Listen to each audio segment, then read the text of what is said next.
Today's evening devotional. Earnest work, a recipe for lessening burdens. Therefore I take pleasure in infirmities, in reproaches, in necessities, in persecutions, in distresses for Christ's sake, for when I am weak, then am I strong. 2 Corinthians chapter 12 verse 10. There have been altogether too many looking in upon their own trials and difficulties.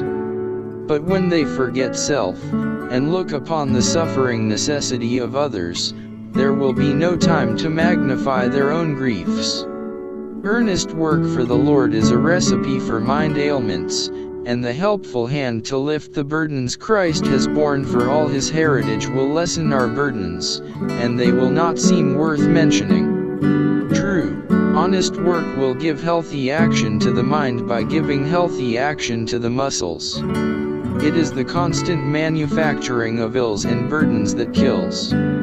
We are to be content to bear the strain of daily duties, and the great pressure of tomorrow's liabilities leave these cares for the time when we must take them. We are called now to be educated, that we may do the work that God has assigned to us, and it will not crush out our life.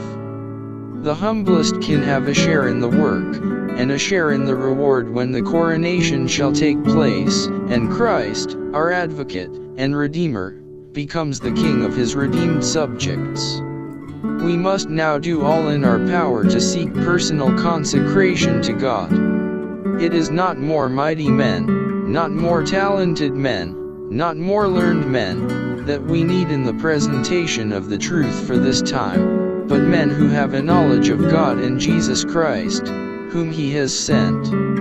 Personal piety will qualify any worker, for the Holy Spirit takes possession of him, and the truth for this time becomes a power, because his everyday thoughts and all his activities are running in Christ's lines.